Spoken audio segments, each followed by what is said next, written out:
감사합니다. 이렇게 성구영신 예배 이 늦은 시간까지 이렇게 함께 해주시고 이렇게 나와주신 모든 여러분들을 진심으로 환영합니다.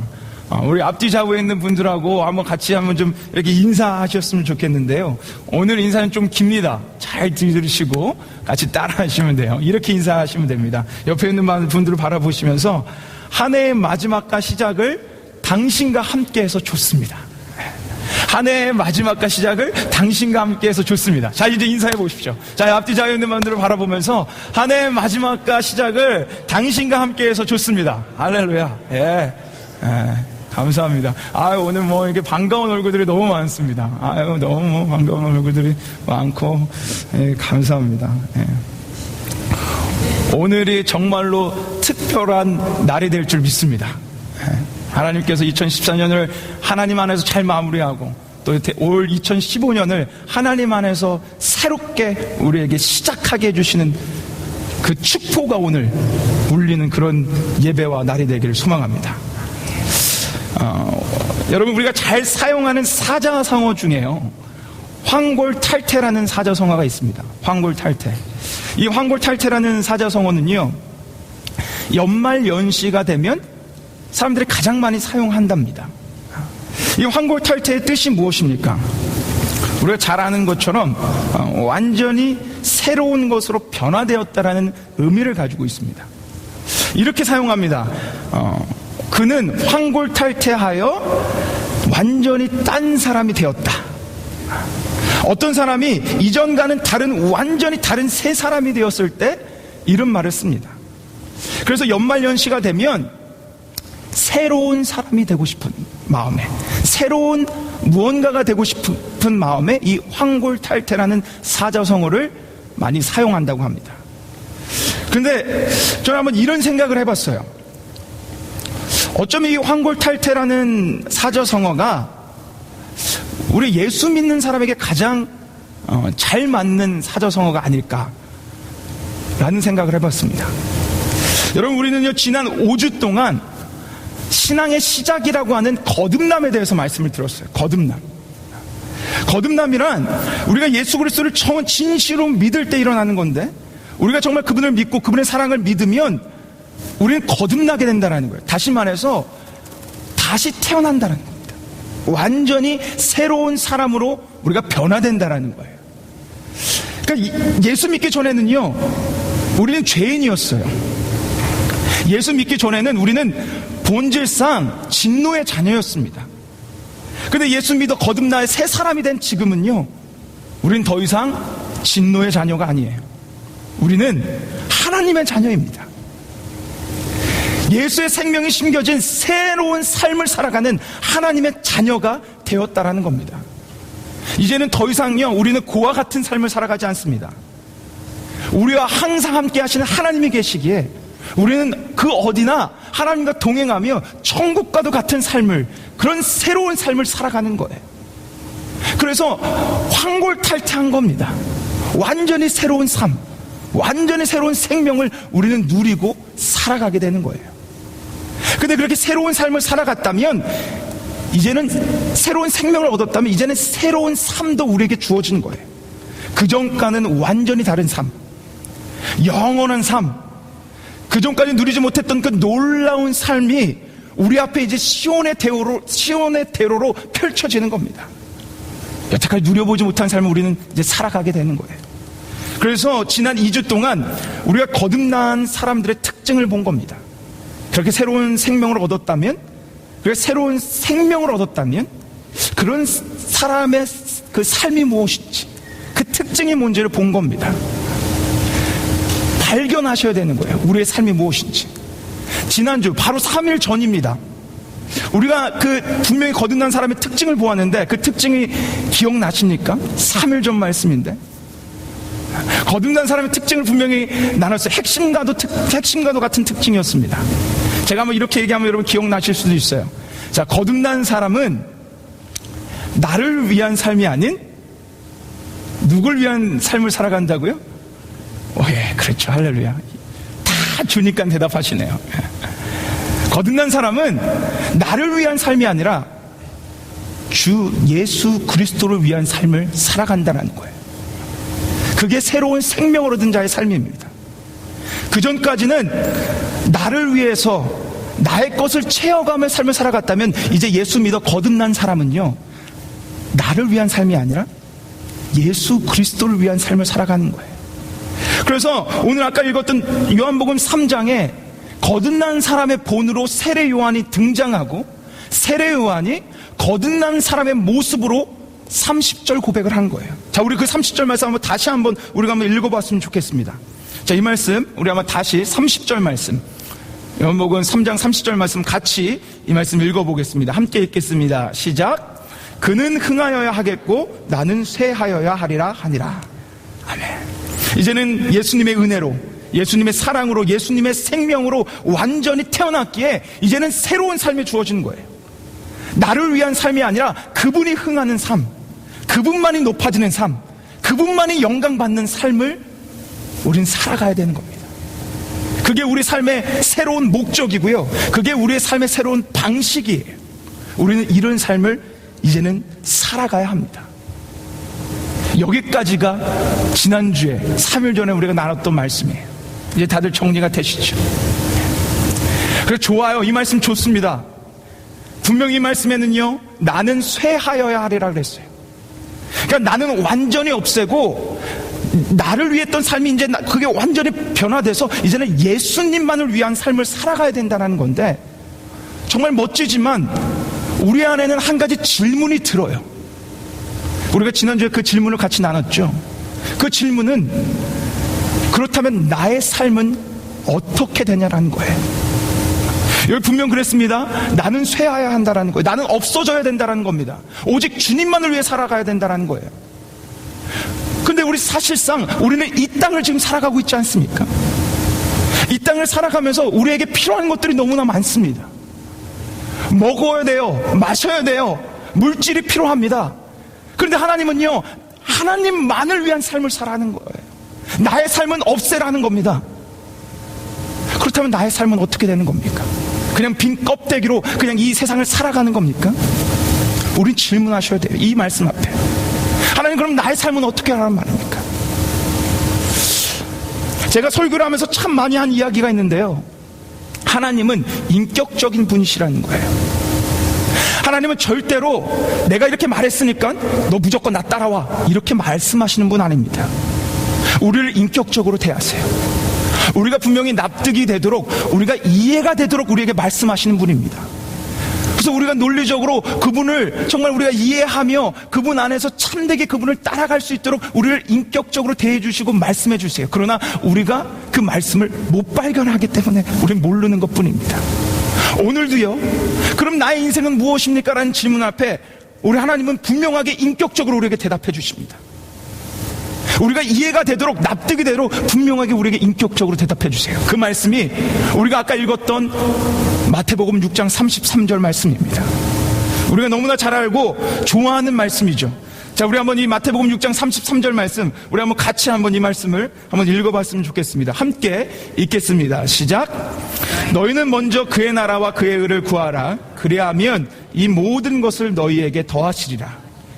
아멘. 요한복음 말씀하고 같은 맥락의 말씀이에요.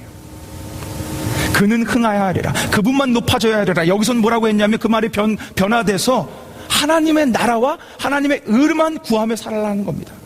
동일한 거예요. 하나님만을 위해 살라는 겁니다. 그런데 이 말씀에는 한 가지가 더 나옵니다.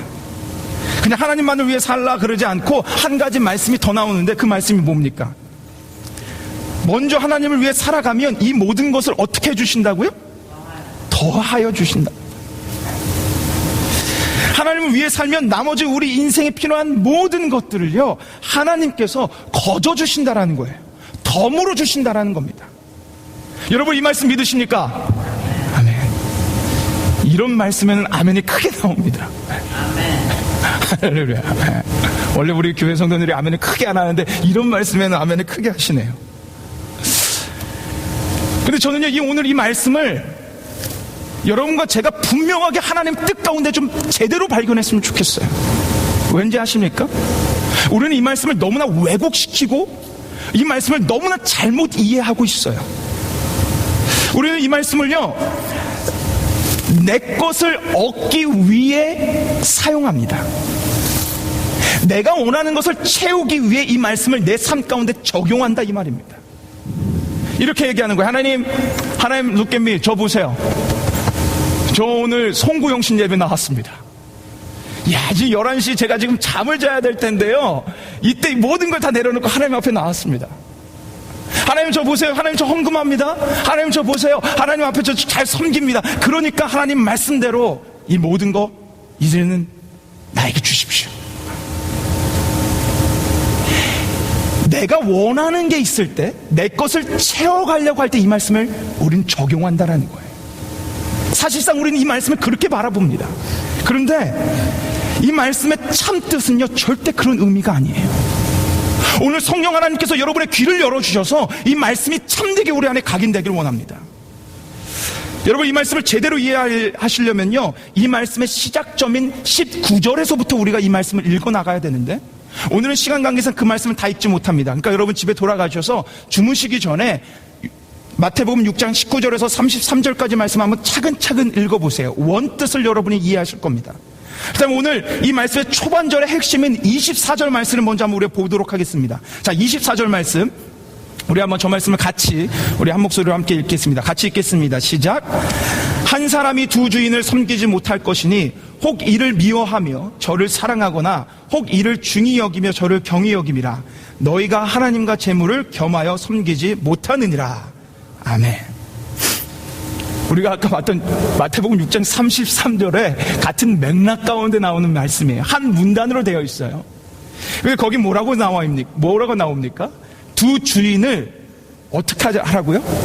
두 주인을 섬기지 말라 하는 거예요.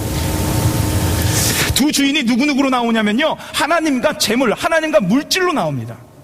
그러니까 지금 이 말은 양당 간의 결단을 내리라는 거예요. 너희가 하나님을 섬기기로 했으면 하나님만 섬기라는 거예요. 하나님을 섬기면서 아까 우리가 봤던 것처럼 하나님 저 섬깁니다, 그러니까 저에게 물질을 주세요 하고 물질을 동반하며 섬기는 게 아니라 하나님을 섬기기로 결단했다면 하나님만을 섬기라는 겁니다. 자, 그리고요 31절 32절에 요약해서 우리에게 이렇게 말씀해 주시는데, 31절 32절 초반절까지 우리가 한번 같이 읽어볼 겁니다. 우리 그 말씀 한번 보여주시고 이 말씀을 같이 읽겠습니다. 시작. 그러므로 염려하여 이르기를 무엇을 먹을까, 무엇을 마실까, 무엇을 입을까 하지 말라. 이는 다 이방인들이 구하는 것이라. 33절이 나오기 전에 분명하게 나오는 말씀입니다. 무엇입니까? 물질을 구하며 살지 말라는 거예요. 이 말씀은 분명 물질을 추구하고 물질이 전부인 것처럼 살아가는 세속적 마음에서 벗어나라는 겁니다. 너희가 거듭났다면, 정말 예수님을 믿는다면 예수님만을 섬기라는 거예요. 그러고 나서 33절이 나오는 겁니다. 그런데 여러분, 오늘 이 말씀을 크게 눈 뜨고 잘 보세요. 자, 32절 초반절 잘 보십시오. 중요한 포인트가 나오는데, 이렇게 물질을 구하는 것은 누구가 구한 거라고 얘기합니까? 누가 구하는 거라고요? 이방인이 구하는 거랍니다. 이방인. 다른 말로 하면 예수님을 믿지 않는 사람이에요.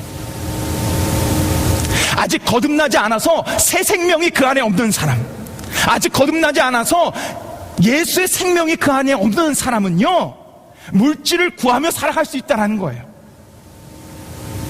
세상이 그러니까 당연히 물질을 구하며 살아갈 수밖에 없다는 겁니다. 그러나 역설적으로 우리에게 말씀하시는 거예요. 너희가 거듭났느냐? 너희가 예수님을 믿느냐? 그래서 새로운 생명이 네 안에 있느냐? 그렇다면 너희는 이제 더 이상 물질 쫓아가지 마라. 그 다음에 연이어 중요한 말씀이 32절 후반절에 나오는데, 자, 우리 32절 후반절 이 말씀 한번 같이 읽어보도록 하겠습니다. 같이 이 말씀 읽겠습니다. 시작. 너희 천부께서 이 모든 것이 너희에게 있어야 할 줄을 아시느니라. 아멘. 하나님께서 이 모든 것이 우리에게 있어야 할 줄을 어떻게 한다고요? 아신답니다. 제가 하나님이 인격적이라고 말씀드린 게 이거예요. 하나님은요, 그저 너 날 바라봐, 나만 위해 살아, 그러니까 너의 세상의 것들은 다 헛된 거야 라고 말씀하지 않아요. 세상에서 너희가 입어야 되는 것, 마셔야 되는 것, 너희 삶 속에 필요한 모든 것들, 너희 삶 가운데 중요하고 너희 삶 가운데 필요하다라는 것을 하나님이 아신다라는 겁니다.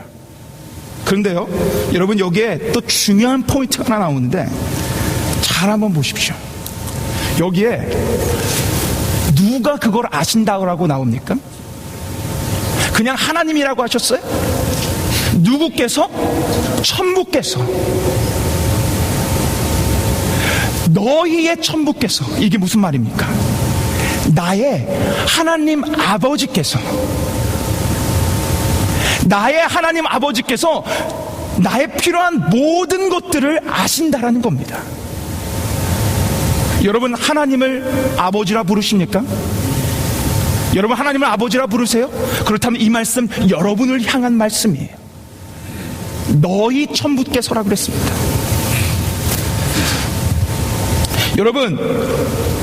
여러분이 성경을 가지고 계시다면 이 천부의 동그라미를 치십시오. 마태복음 6장 33절의 해석의 포인트는요, 이 천부예요. 천부.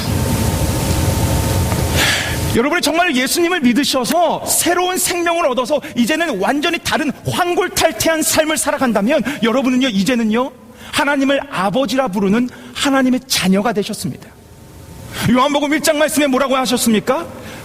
너희가 예수님을 믿으면 하나님의 자녀가 되는 권세를 주셨나니. 여러분, 잘 들으세요. 말씀은 그냥 너희가 하나님의 자녀다라고 하지 않았습니다.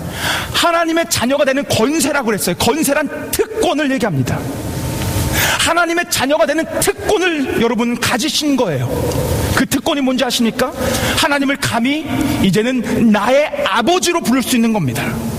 아바 아버지, 아빠 아버지로 이제는 하나님을 부를 수 있는 거예요. 그리고 그 특권이 뭔지 아십니까? 그 아버지께서 여러분의 필요한 모든 것들을 알고 계신다라는 거예요. 여러분의 아버지라 부르는 그 하나님께서 이제는 여러분의 모든 필요한 것을 알고 계신다라는 겁니다. 그리고 더 나아가 33절 말씀에 그 필요한 모든 것들을 이제는 채워주신다라는 거. 특권의 말씀을 우리에게 주신 겁니다. 여러분, 한번 부모의 의무와 책임을 한번 생각해 보세요. 부모의 의무와 책임. 자녀를 책임지는 것이 부모의 의무이자 책임입니다. 자녀가 잘 클 수 있도록 자녀를 먹이고 돕는 것이 부모의 책임이에요. 우리 주일날 성경 공부할 때 성경 공부가 끝나면 항상 기도 제목을 제가 묻습니다. 우리 권사님, 지사님, 장로님, 기도 제목이 무엇입니까? 그러면 우리 홍 권사님, 우리 박경희 성도님, 우리 손 지사님, 신 권사님, 장로님 할 거 없이 매주 동일한 기도 제목을 내는데 그 기도 제목이 뭐냐면 자녀를 위한 거예요. 우리 프레드를 위해 기도해 주십시오. 우리 에이프릴을 위해 기도해 주십시오. 우리 아들, 딸을 위해 기도해 주십시오. 매주마다 내는 기도 제목이 자녀를 위한 기도 제목입니다. 왜 부모들이 한 주도 거르지 않고 매주 기도 제목을 자녀를 위해 낼까요? 그들을 책임지고 양육하고 그들을 사랑하고 그들이 잘 되길 원하는 것이 바로 부모의 심정이기 때문에 그렇습니다. 그들을 책임져서 양육해야 되는 것이, 그들을 책임져야 되는 것이 부모의 마음이기에 그들을 위해 쉬지 않고 부모들은 기도하는 겁니다. 자녀가 나한테 잘해서, 자녀가 나한테 효도해서 그들에게 잘해주고 그들을 위해 기도하는 것이 아니에요. 그것이 부모의 책임이기에 자녀들을 돌보고 자녀들을 위해 기도하는 겁니다. 근데 여러분, 부족한 인간도 이런데 우리 하나님 아버지는 오죽하시겠습니까? 우리 하나님 아버지는 오죽하시겠어요? 하나님의 의무이자 책임은요, 자녀인 우리를요 돌보시고 우리를 책임져 주시는 거예요. 그래서 말씀하신 겁니다. 너희의 필요한 모든 것 내가 알아. 너희의 필요한 것 내가 알아. 그러니까 이제는 그런 물질을 위해 살아가지 마. 나를 위해 살아가렴. 나를 바라보렴. 너의 필요한 모든 거 아는 천부께서, 너의 하나님 아버지께서 그 모든 거 이제 채워줄게. 너가 힘들게 너의 인생을 살아가지 말고 이제는 나를 바라보렴. 이게 하나님 마음이고 하나님의 말씀입니다. 사랑하는 여러분, 여기에요, 우리가 서두의 한 질문의 답이 여기 있는 거예요. 우리가 전적으로 그분만을 높이고 나는 없어지는 삶을 살아가도 이게 절대로 손해고 후회될 일이 아닌 이유는요, 나의 하나님 아버지께서 나의 모든 것들을 알고 계시기 때문입니다. 알고 계신 걸로 끝나지 않습니다. 뭐라고 말씀하셨냐면 그 모든 것들을 더해 주신다 그랬어요. 모든 것들을 더해 주신다 그랬습니다. 그렇기 때문에 우리는요, 전적으로 그분을 향한 삶을, 그분을 위한 삶을 살아갈 수 있는 거예요. 그전까지는 내 힘으로 나의 인생을 힘들게 살아왔다면 이제는 아닙니다. 이제는 아니에요. 여러분이 정말로 하나님의 자녀가 됐다면 이제는 하나님이 책임져 주십니다. 여러분이 정말로 하나님을 아버지라 부르신다면 이제는 우리 하나님 아버지가 여러분의 인생을 책임져 주시는 거예요. 그러니까 여러분이 이 마태복음 6장 33절을 대하면서 하나님과 딜하는 그런 관계로 이 말씀을 대하지 마십시오. 계산적인 관계. 내가 이렇게 섬기면 하나님께서 나에게 이렇게 주시겠지? 뭔가를 구하며 하나님을 만나지 말라는 거예요. 여러분, 그걸 만나기 전에 여러분의 관계 회복이 일어나야 되는 겁니다. 내가 새 생명 되어서 하나님의 자녀가 되었다는 분명한 이 특권을 여러분 믿고 하나님 안에서 아버지와 아버지와 딸의 관계가 회복되셔야 되는 거예요. 그럼 이 말씀은요, 하나님의 책임으로 들리고요, 그러면 이 말씀은요, 나의 책임으로 들리는 거예요. 이제는 나의 살아갈 삶의 목적으로 이 말씀이 나에게 들리기 시작하는 겁니다. 절대로 기복적인 말씀이 아니에요. 우리가 잘 알고 있는 탕자의 비유가 있습니다. 우리 탕자의 비유 너무나 잘 알죠. 근데 거기에는요, 아버지 재산을 가지고 도망갔다가 돌아오는 둘째 아들 탕자 말고요, 한 아들이 더 등장합니다. 알고 계셨습니까? 이 첫째 아들이 있는데 그 아들은 별로 유명하지 않아요, 이 얘기 가운데. 그래서 우리가 잘 모릅니다. 근데 둘째 아들 탕자 말고 첫째 아들도 그 탕자의 비유 속에 나옵니다. 그리고 중요한 메시지를 우리에게 주고 있어요. 여러분, 첫째 아들은요, 둘째 아들처럼 망나니가 아니었어요. 첫째 아들은 효자였습니다. 아버지 옆에서 아버지를 잘 섬기고 아버지 곁에 있었던 아들이에요. 근데 그 아들이요, 둘째 아들이 돌아와서 둘째 아들에게 잔치를 베푸는 그 아버지의 모습을 보고 화를 냅니다. 아니, 아버지 어떻게 나한테는 단 한 번도 그렇게 잔치를 베풀어 주지 않더니 그 저 망나니가 돌아왔다고 잔치를 베풀 수가 있습니까? 아버지께 화를 내요. 그 마음에는 어떤 마음이 있었냐면, 아버지께 섬겼던, 아버지를 섬기고 아버지 곁에 있었던 것이 나를 위한 거라는 그 마음이 있는 거예요.